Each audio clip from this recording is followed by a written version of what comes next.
Brought to you by InterSwitch.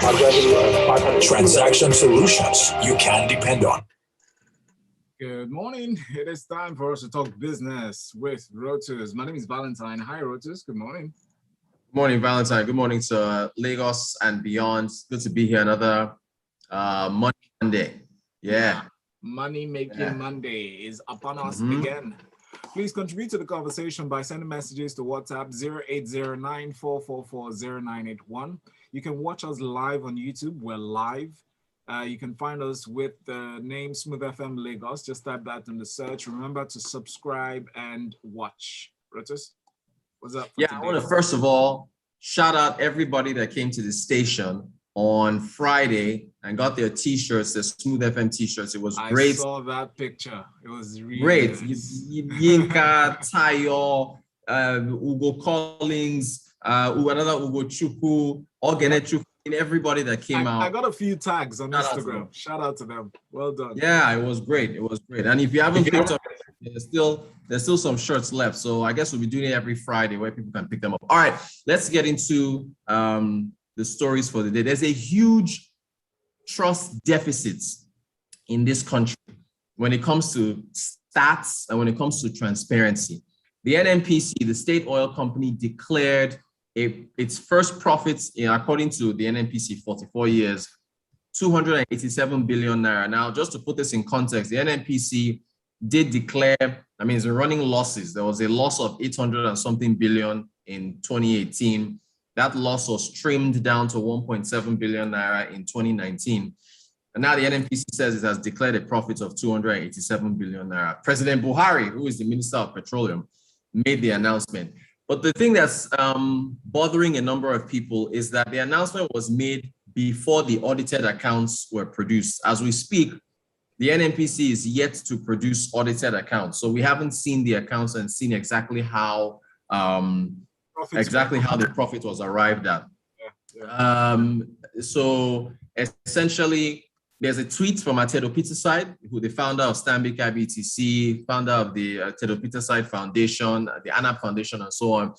He put out a tweet saying that, well, there's a rumor, allegation that NNPC dipped their fingers into the Federation cookie jar in order to announce their bumper 2020 profits. They should come clean and publish details of all dividends received by them and tell us which ones they recently diverted from the Federation to themselves. So when there's a trust deficit, rumors will start to fly around.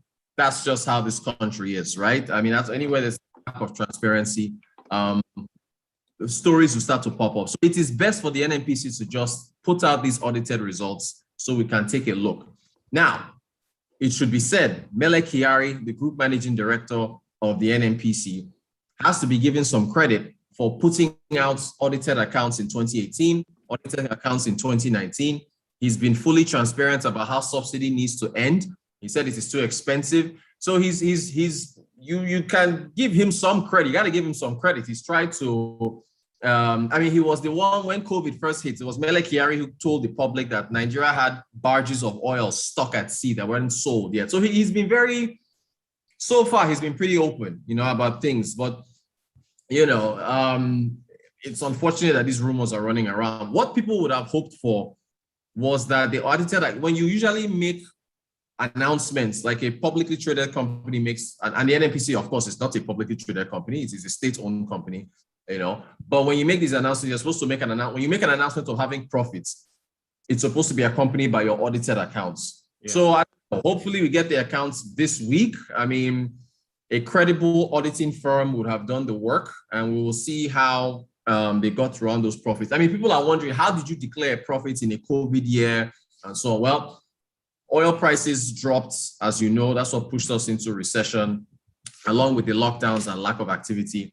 And I guess lower oil prices meant they didn't have to pay as much for under recovery or subsidy. And then they also said there were cost-cutting measures that they took in order for them to reduce costs. And I talk about this in personal finance a lot. If you want to increase your wealth, it's not just about getting a second job or increasing your side hustle. Also cutting your costs, your liabilities will increase what you can keep in your pocket. So although Tedo Peterside is saying that, look, there's some shenanigans going on with dividends being diverted. We'll see. I don't want to weigh in until the audited accounts come out. So that's what we're seeing on the NNPC side. Could this show of transparency be coming just because the Petroleum Industry Act was just passed? Right. So no, I mean, well, that's just a timing issue. They were going to release. He's already released 28. They released 28. They released 2019. So 2020 was going to be due at any point. Amele Kyari did telegraph this. I think it was last month or 3 weeks ago. It was either last month, 3 weeks ago. He did say, okay, when we release 2020 results, we are going to show our first profit. So it looks like they're already seeing the numbers or so. The issue is just how they got to the numbers. The Petroleum Industry Act has a role to play here. I mean, the NNPC is supposed to be corporatized and supposed to be a for-profit entity. I think 6 months from now, it's supposed to be 6 months from when the PIA was signed by, I think it was August the 16th that President Buhari signed into law. There's a steering committee that's already been put together for the Petroleum Industry Act. So NNPC is supposed to be on its way to being a for-profit company. It's supposed to end subsidies, because if you have profit, you can't be, declaring losses. By the way, they announced that for September, which is, when does September start, tomorrow or day after? Day after. Wednesday. Okay, so Wednesday, September 1st is Wednesday. They're saying that their contribution to the federation account, they've deducted another 250. How do I transpose this number? Is that 215 or 251 billion? I think it's 215 billion that they will be deducting from their contribution to the federation account as a result of under recovery. So let's wait to see the results. That could possibly be what Atedo Peter's side was referring to. Well, no, they are deducting what they contribute. Right. Well, yes, okay, so you have a point, but what NNPC has said, and they've made presentations to the National Assembly every time. We can't contribute as much to the federation accounts because we're paying so much for fuel subsidies. So remember, this is fiscal year 2021. Peter is saying this was happening last year in 2020 because they didn't announce any deductions from the federation account. So again, it will all show up in the audited accounts when we see that. But I guess people are saying that, look, you should have just released the audited accounts, then announcement. Yeah, so that would have just helped. But Nigeria, once people don't do things the way they're supposed to be, then stories start red flags flying up and down. Yeah. By the way, speaking of Atedo Peter's side, this is fashion and Nollywood. I saw this movie, The Protege. I saw The Protege. I think her name is Maggie Quinn. That's the name of the person. Maggie Q, yes. Maggie Q. She's a female-led actor. Samuel L. Jackson was in that movie. And there is a scene in the film where he is dressed like Atedo Peter's side. He's dressed like a River State man. He has the fedora, the buttoned-up shirt. He has a chain or something across. There he is. Yeah. If you're watching the similarities are just, I saw it. I was watching it. I think Atedo Peter's side's tweet came out. Was it on Saturday or Friday? So I was just looking at it. I was like, they look so much alike. The outfit. Yeah, I was like, if you're watching on YouTube, you'll see this. Exactly. It's just I thought it was very interesting that Samuel L. Jackson was inspired by, I believe, because they are saying this was the scene where this picture comes from was in Vietnam. Part of the movie was shot in Vietnam. So it could be Vietnamese attire, but I guess there's an overlap between Vietnamese attire and South, South attire. So I thought that was very interesting. You never know. The stylist could have Nigerian roots, or probably could have been exactly. Well, I looked them up. They're the costume director for the film. They're both European women. I'm trying to reach out to them to ask them whether they were inspired or whether Samuel Jackson personally that he wants to dress like a South Nigeria. Other news. Very quickly, the Economist Intelligence Unit has released its Safe Cities Index. I think it's its 4th edition of the Safe Cities Index, and they rank cities. They rank cities based on different metrics for security: digital security, infrastructure security, personal security, I think health security, and environmental security. So there were about 60 cities ranked on 76 different mini categories. Lagos State ranked dead last for infrastructure security, which infrastructure security has to do with roads and being able to visibly see police. I think it was 39th or so for health security. Overall, Lagos ranked 56 out of 60 overall. In wow. Yeah, 56 out of 60. Dead last in infrastructure. I think, what was the other numbers again? Dead last in infrastructure, security. Let me see, I have the rankings here. Yeah, personal security was 39th out of 60. That one was funny because Lagos is not safe.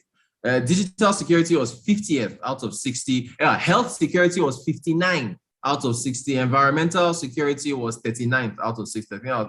Environmental and personal security. So Lagos has this is Lagos, so which is supposed to be, the mega city of Nigeria. So you have to wonder where other cities in Nigeria are at. But that was a ranking there for Lagos. And what else is happening? Okay, so outside of Nigeria, Zambia released their statistics agency. That is the equivalent of the Bureau of Statistics in Zambia. Released their of inflation for August. Yeah, I think it decelerated to 24.4%. So they are really high. But the stats agency put out a congratulatory message for the new president, President Hichilema, who upset the sitting president. And I thought it was on page 1. They're like, congratulations, Mr. New President. I thought it was funny. They're like, you're a stats agency. Your job is to give us inflation, GDP. What are you doing putting a congratulatory message? Look at that. President? Like, what is this? Look at that. Zambia Statistics Agency, the board management and staff of Zambia Statistics Agency, ZamStats, wish to congratulate His Excellency. Wow. He said, we further extend our heartfelt congratulations to the Vice President. They didn't stop there. They went further to the Vice President, Her Honor, Mrs. Mutale, and then goes, the agency wishes you God's protection, guidance, and wisdom as you pursue your vision. Come on, face your work. It's Monday. Do your work and give us stats. Why are you putting congratulatory message to congratulate their principal? What do you mean? Don't they want to keep their job? Africa. We're too funny in this. Well, we have messages, Rotus. Let's go through them. All right. Here's this one from Kewe. Kewe says, Monday morning, hallelujah. This says, wages make us a living, while profits make us fortunate. We're not making profit as an all nation. We don't cut down costs and don't keep enough money aside as a nation. Thanks, Frank. And then this one here from Harry Manuel says, the funny thing is, that the federal government itself has not published a consolidated or audited financial account since 2017. That's 3 years in arrears. The NNPC is just 1 year in arrears, so I trust the announcement. Thank you, Henry Mano. And then he says, obviously, it's bizarre that they announce profits without accompanying it with audited accounts. They should do the needful. Yinka Bolu says, cost-cutting measures by NNPC. Were you guys aware that NNPC carried out an unnecessary recruitment last year? And those recruits were at home for a long while, at least during the lockdown periods, claiming to be working from home. How that was done, I have no clue. So what exactly were the cost-cutting measures? The news of the profit for me doesn't add up, except that they have been making profit before and claiming they were making a loss. And then he adds, the ranking is about Belejo, 56 out of 60 kilo day. All right, Yinka, thank you, everyone. Keep those messages coming. Henry Manuel says, Rotus, speaking of National Statistics Agency, what's up with the position of Yemi Kale? Yeah, we have a new, his name is Dr. Simon Harry. Yemi Kale's tenure is done. We're going to miss him. He did some good work at the Bureau of Statistics. Sorry, I forgot about that. That was on, I think they announced it on Thursday or Friday. So yeah, we have a new new head of the Bureau of Statistics. His name is Dr. Simon Harry, I believe. He's been at the Bureau of Statistics for 30 years. He heads a technical team there. So President Buhari announced the announcement. So, some people have been asking for monthly job figures for Nigeria. I'm trying to see if I can get his number and get through to him. So maybe we can get some more stats. We're still waiting for a few things. You want somebody to meet you at an event and say, is that Rotus? Nice one, bro. Thank you so much. All right. Interesting conversation. Thank you, Val. Thanks to everybody that sent messages. Thank you. All right. Join us every time. If you missed any part of this conversation, you know what to do. Go to YouTube, type Smooth FM Lagos.